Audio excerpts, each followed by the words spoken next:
What do you think is the biggest opportunity in ad technology right now for your clients? Well, I think for us as a business, we've very recently bought a business called Run, and we're the first group to have done that, which is a DSP and a DMP. So for us, do you know what? Demand side platform and data management platform business. So, and we're the first agency group to have done that. So from our point of view, I think that's really interesting that we've bought an ad tech business and put it right at the heart of our business. And I think that lots of clients of ours are kind of playing in that space, but what we're really doing is we're putting data at the heart of it and advising them on how they use that properly. So trying to do it as an end-to-end business as opposed to a bolt-on that they think, well, lots of things are happening in data. So I think that there's nothing hugely new there, but what it is it's really taking it and putting it at the heart and really making people understand that instead of just talking about big data or what that means, you really have to put it in the middle. So you brought a DMP in-house. There are many other DMPs out there and a whole plethora of other ad technology platforms. Do you think that brands get confused by the array of offerings that's on the table? I think they do, and to be honest, that's one of the reasons why we've brought our own into the business. And that's not to say, by the way, because it was a very recent acquisition, only right at the end of last year, that we do work with a number. We have a very strong partnership with Adobe, for example, and Blue Kai in the States. So, but I think it's for that very reason. And I think, if I'm honest, there is quite a lot of new opportunities in that world, but it is quite confusing for agencies and particularly for clients.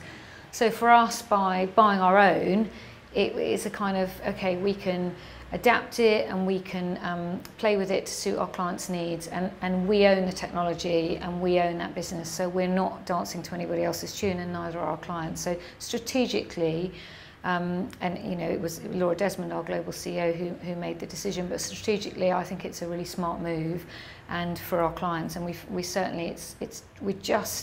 they have a sort of a mobile platform whereby they can integrate Verizon data.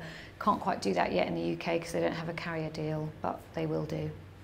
So Cannes Lions Festival is coming up, and I believe you're judging something. Without giving away any secrets, what has the calibre of the submissions been this year? So I can't tell you, I haven't had anything to read yet. I'm expecting that quite soon. So yeah, I'm really privileged and honoured to have been invited onto the Lions jury. And I've seen the lineup of people that will be on the jury, so it looks fascinating.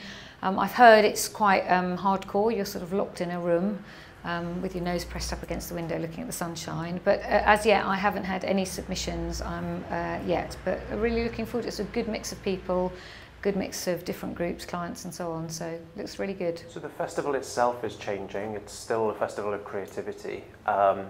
But there's a growing number of tech people that go as well. How have you seen the evolution, and what are you expecting this year? Well, I think it's always really hard to know what to expect. One of the joys of awards, but particularly of Cannes for me, is the simplicity of the ideas that win. Whichever one you look at, the ones that really cut through come through a very simple human insight, and I don't think that's changed over time, and to be honest, I don't really foresee it changing. I think one of the challenges for judges such as myself, but for the whole event is that sort of tension, if you like, between data and creativity. And I think one of the things that we might see is people trying to weave those two things together, which they absolutely should be. We need to let go. There are some people and businesses that will talk about them as, is data trying to ruin creativity, and the two can't live side by side. And we really need to let go of the idea that data is all about efficiency and it's one or the other. Data unlocks and informs creativity. So I'm expecting some, as we've done ourselves with our own business through work from the likes of Bulmers and Samsung and so on, really strong, powerful stories where we've used customers' own data, which is enriched by all the different sources across different platforms that we have now, to really inform a fantastic creative idea that has been brought to life and touched people in a very personalised and individual way.